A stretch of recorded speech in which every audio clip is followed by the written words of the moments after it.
August 15th, 1947, the great symbol of the British Empire came down for the last time. Democracies are sustained because the political majority changes from time to time over everyday issues and policies. But if a permanent majority is sought to be created on an ethnic basis or a religious basis to make those in power immune to performance in office, it is a recipe for a majoritarian form of democracy which doesn't respect equal rights. I'm Zoya Hasan. I'm a political scientist and political commentator. I've taught for many, many years in the Center for Political Studies, Jawaharlal Nehru University. I'm currently a Professor Emeritus in the Jawaharlal Nehru University and Distinguished Professor in the Council for Social Development, New Delhi. My work is broadly on Indian government and politics with a focus on democracy, on state, on political parties, social and political movements, and more broadly, questions of equality and social justice. And I'm currently working on a book on democracy, which is titled Democratic Dissent, Rights, Protest, and Opposition in New India.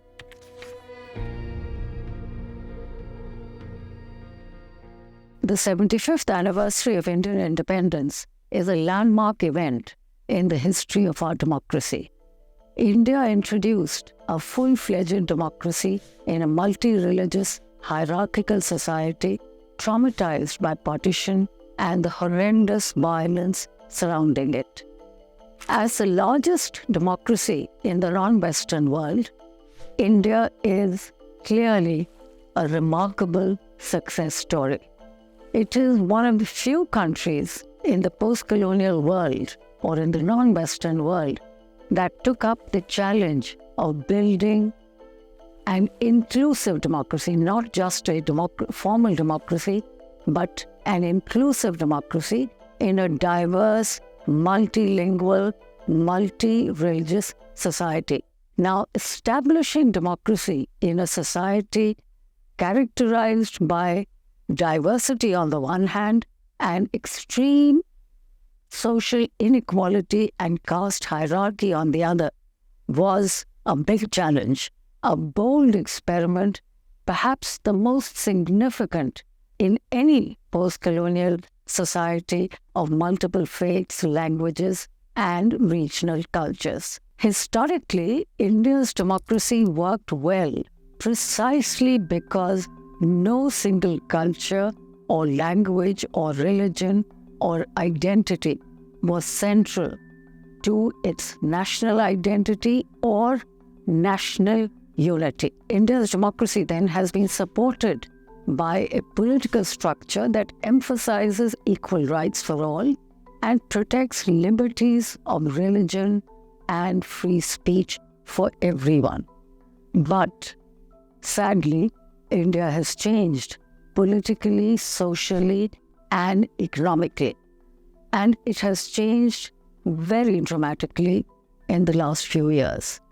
The very idea of democracy based on equal rights, irrespective of caste, class, or faith, is changing. And the reason for this is that the current regime is more ideologically driven than previous governments, which is having its effect on democracy. In the past, too, governments curtailed free speech, but they were not driven by an ideological agenda as the present government is.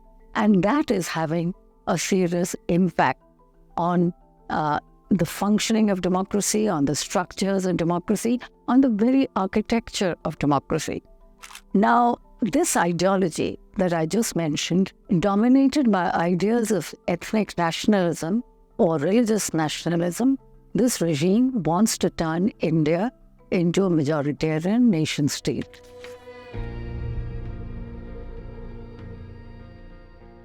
After assuming power, it decisively shifted the direction of politics to the right. The three principal areas of concern arising from its rise to power and this right-wing shift are the consolidation of a majoritarian brand of politics, the decline of institutional autonomy, which is very striking, the shrinking space for political dissent, which is at the very center and at the very heart of democracy. Each of these issues, significant in their own right, when taken together, constitute a major risk to our democracy. The key issue or the key concern of the regime, one might say, is a concerted attempt to establish a majoritarian narrative and minimize opportunities for opposition. In fact, there can really be no democracy without opposition, but the whole effort really is to constrain, limit the opposition. That has been one of the biggest challenges facing our democracy.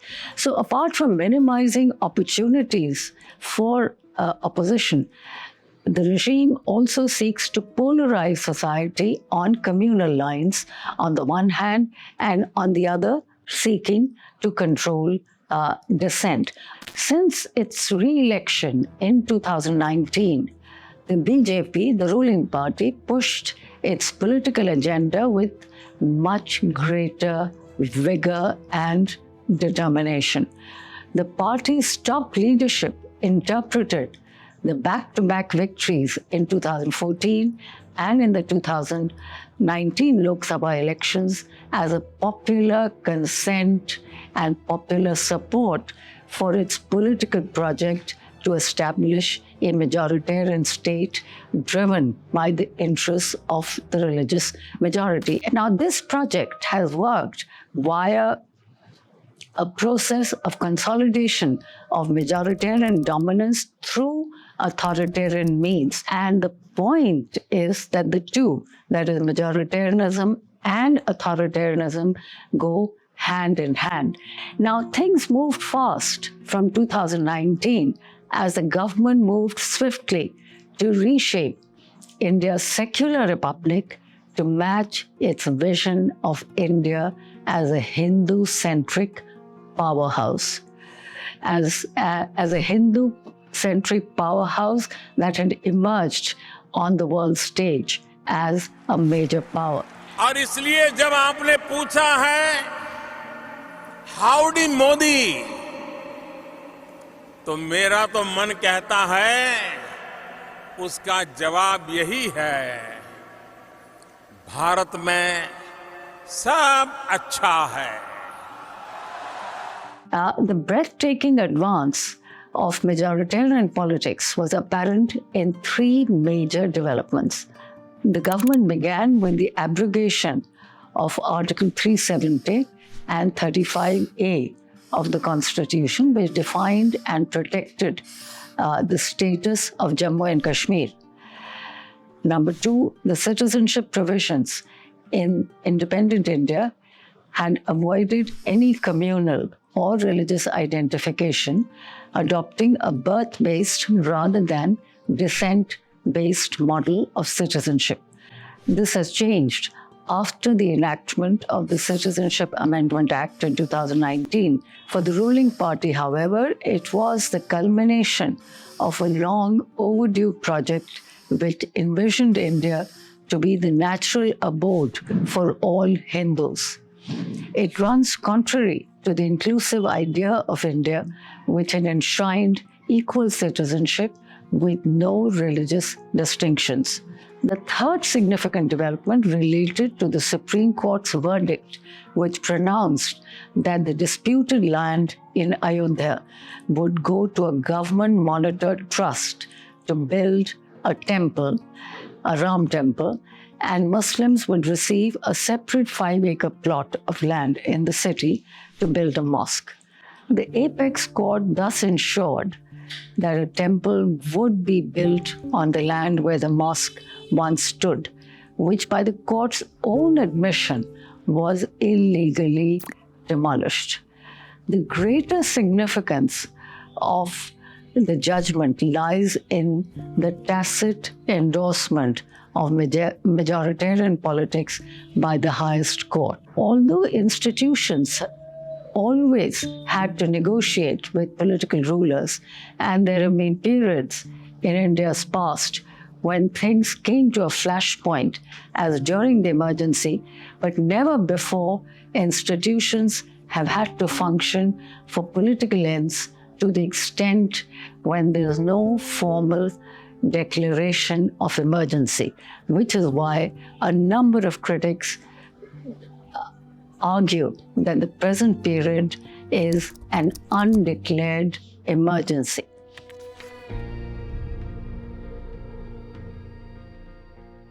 As a result, centralization has grown by leaps and bounds in the past few years.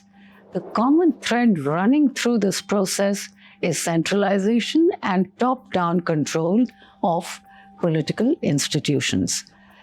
It is well known that the Prime Minister's office takes all major decisions. And unfortunately, the Parliament has been reduced to an institution that is simply there to pass legislation.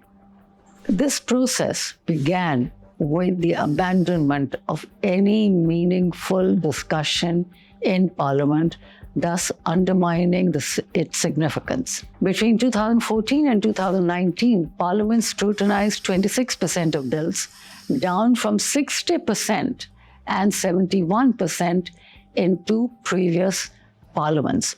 This is a significant decline in scrutiny of bills.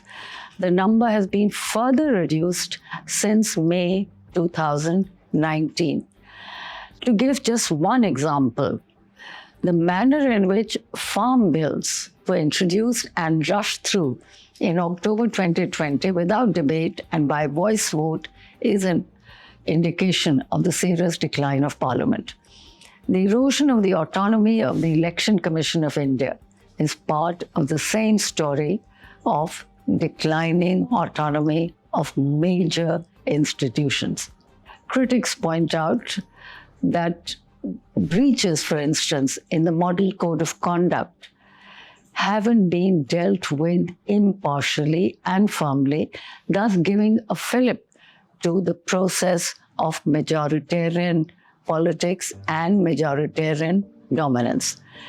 For instance, appeals to religious and caste sentiments, particularly religious sentiments, which has been more common in the last few years, violate the Model Code of Conduct and should attract firm action from the Commission. And we witnessed such violations in the recent Karnataka Assembly elections a few months ago. But the Election Commission has not taken any action to stop this in Karnataka or before that in several Assembly elections, as indeed in the parliamentary elections in 2019. Now, if Parliament and the Election Commission are no longer effective or no longer act as effective checks on the executive, much the same can be said for the judiciary. The Indian Supreme Court was until recently one of the most powerful courts in the world. It was a court that was widely admired, but critics again point out that the way in which it has been functioning of late, it has abdicated some of its independence, notwithstanding its complete control over the formal processes by which appointment of judges are made to the higher courts, and the Supreme Court has stood its ground on appointments despite very sharp criticism by the government, and government has openly expressed its unhappiness about the collegium system. And one cannot generalize that all judges that all judges function in a way which satisfies or pleases the government. But what we can say is, and that we can make a more general comment, is that the Supreme Court's role in the production of the National Register of Citizens in Assam is judgment in the Ayodhya dispute, which has been questioned by many citizens. Is apparent lack of urgency in hearing challenges against the CAA, which to this day, as we speak, the Supreme Court hasn't taken up. Let's remember, the electoral bonds were introduced in 2017. So it is now 6 years since these bonds were introduced, and that bonds are anonymous bonds which any corporate house or any businessman can simply give a check of their contribution or donation to the government. No questions will be asked.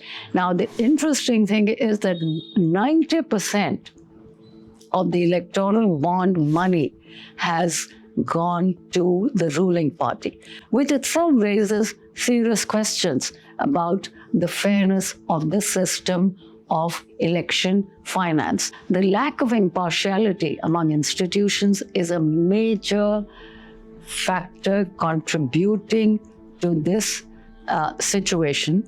Added to this are the problems confronting the way in which the government deals with the opposition. Neutralizing and restricting the opposition is an avowed objective of authoritarian governments everywhere, and most certainly it is evident in our country.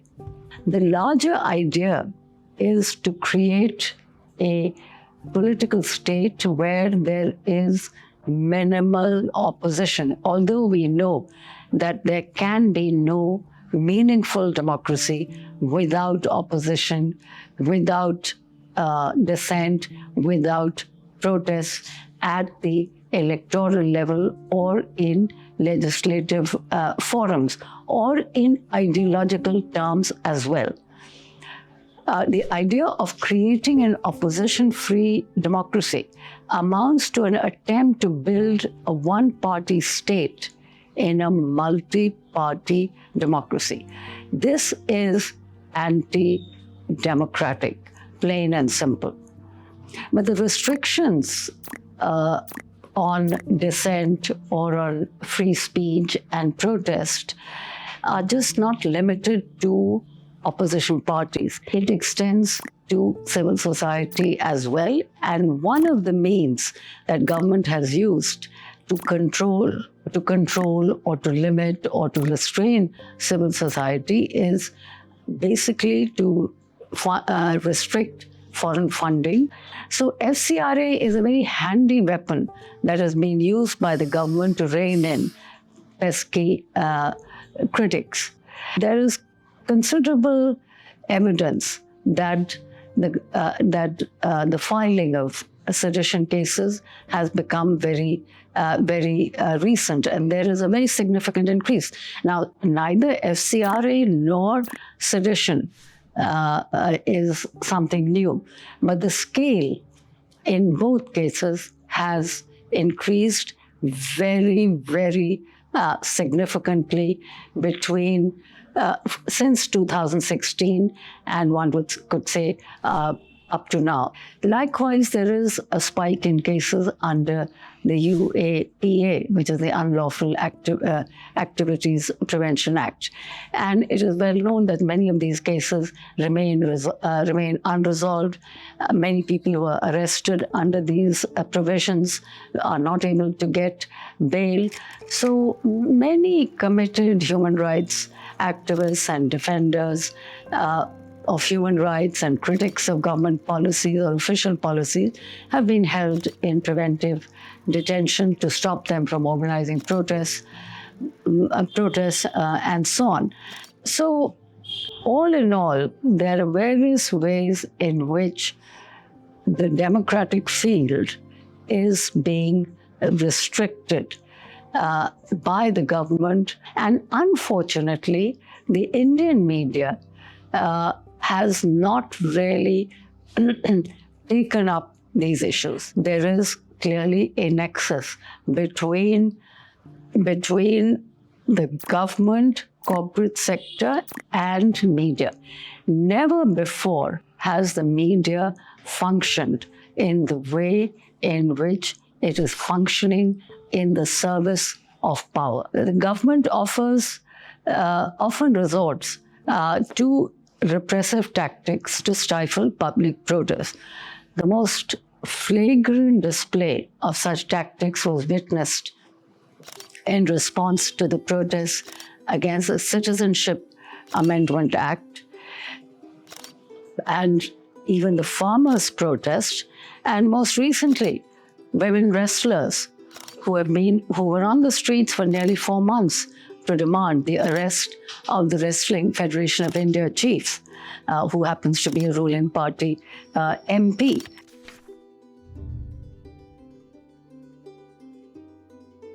So all of this is a story which clearly indicates that the checks and balances are not working, barring, you could say, the Supreme Court, which has now and then taken so much notice. There is greater inequality in India, that is economic inequality in India today than ever before. And the economic distress and the huge unemployment, which is much bigger than ever before, that is something that we should really think about.